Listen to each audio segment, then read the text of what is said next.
In a previous video, I showed you how to draw a 1-inch grid on a paper.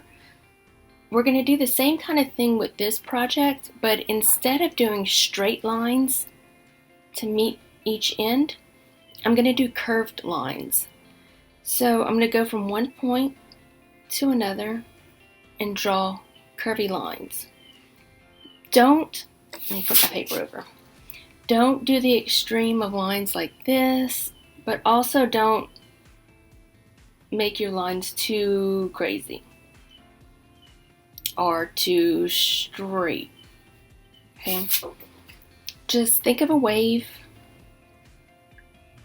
and draw curvy lines from one end to another. Make sure you also draw your lines really light because you're going to be erasing them.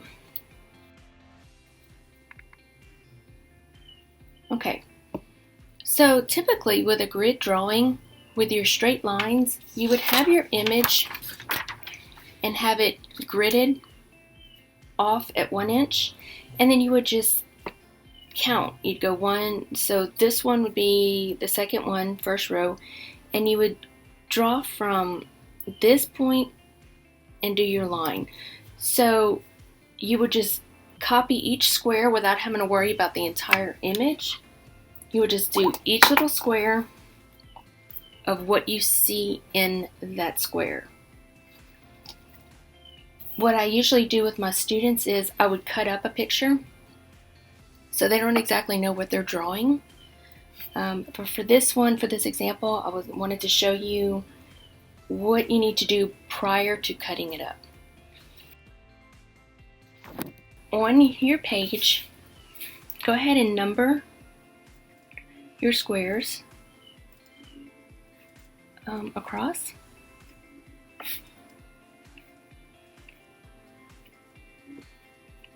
And down.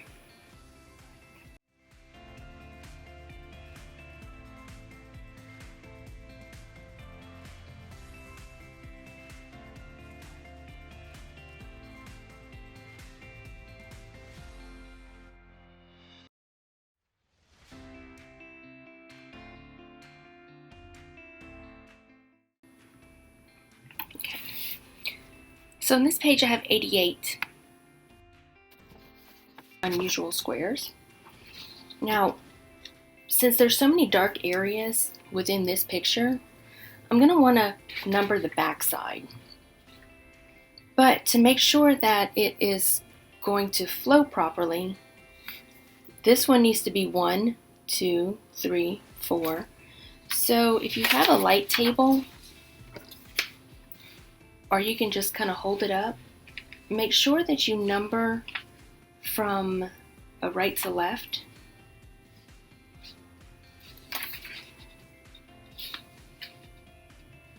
So that way when you are drawing, you know that it's lining up properly. So I'm going to go through and number all these.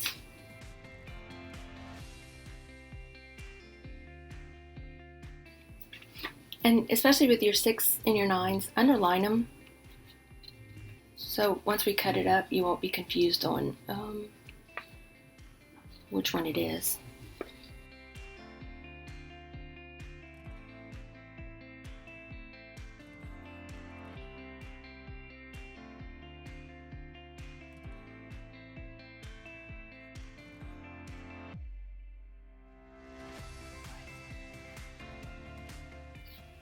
Okay. Once you have them all numbered, make sure that your numbers start the same. So it's 1, 12, 23, 34, 45, 56, 67. So I have more squares here than I do here, and that's okay. I've done this project before where I've accidentally misnumbered, and it comes out even more unusual than numbering it correctly. So just double check that so that way you don't have to start over. Now I'm going to cut all these pieces apart and come back and show you how to do the project. If any of the pieces are too dark to see the line, such as right here, grab another one, another strip, and line up the lines that you can see. There we go, like this. And then cut according to where the line is with the other strip.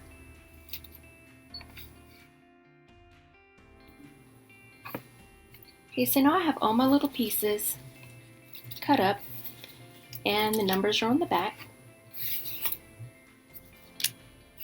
I'm just going to slide them off the page. And just like a puzzle, you're going to pick a piece. You find one that has something in it. Here's a good one. So we know what side is up because of our number. So it's number 59, and here's my 59. I'm going to zoom in so you can see exactly what I'm doing here. Okay. Now, typically with your grid drawing, what you would do is you would locate on your square. Let me show you on the back.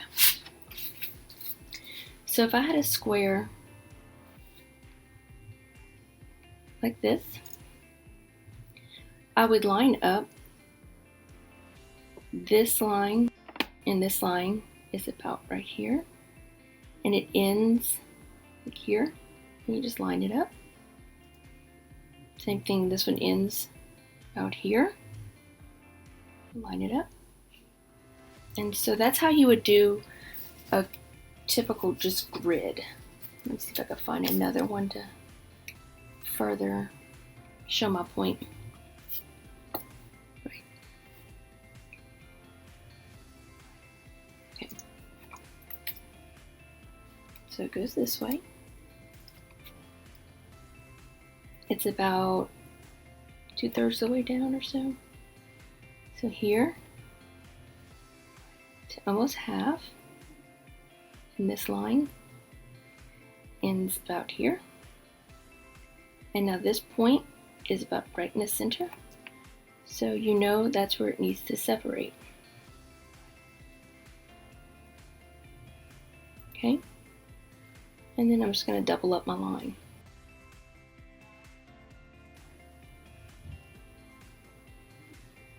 Okay? So that's how you would typically do a grid drawing. With this, go back to number 59. You're going to do the same thing, but you're going to be using these sides as the equivalent. So if this line is almost halfway down, I'm going to make my mark here. This line is about 1/4 of the way in, so here. This one ends a little over halfway, and this one ends about, I'd say about 1/4 as well. So then I'm going to connect, even though it curves out this way, because of the curve in here, I'm going to connect my line. Same thing here, I'm going to connect my line. And then I can move that one aside and erase my number. So that way you know which piece you're on. Let's see, this one is number 26. So that's right here.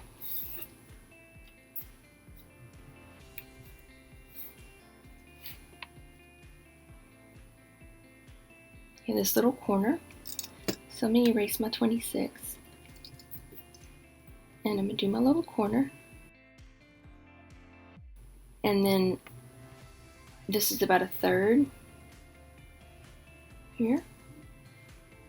And then same thing, about 1/3 here.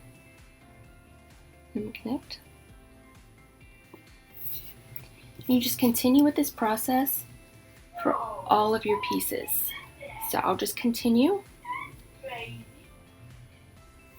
And you can watch for the end result. Let me zoom out so you can see the whole process.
Okay, now that you have your drawing done, what you can do is start connecting your lines if they aren't already connected.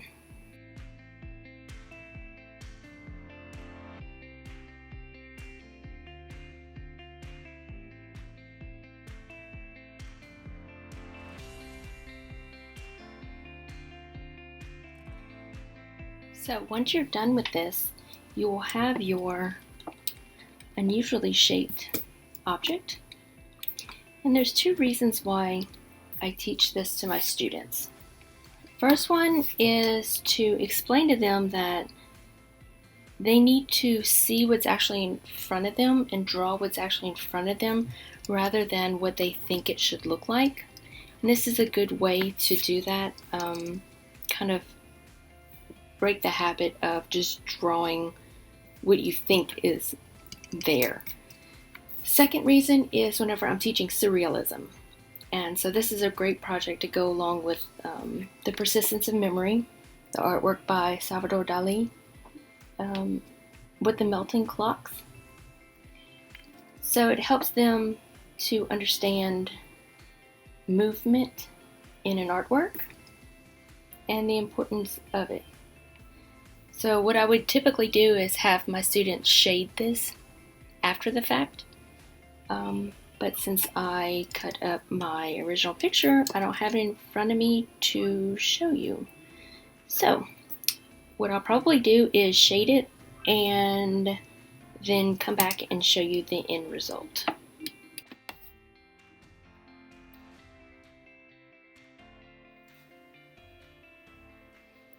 So as promised, here's the end result of shading the wonky eye. I put a picture of the original one in the bottom left corner to show you how I use the same value scale when shading as the original, just to add a little element of reality to it. This project is really fun to do if you want to do a portrait of someone you know. It ends up looking like they're standing in a funhouse mirror. So enjoy it, and I'm sure it'll give someone a good giggle if you would like to give them a copy of it. Have fun, and I'll see you in the next project.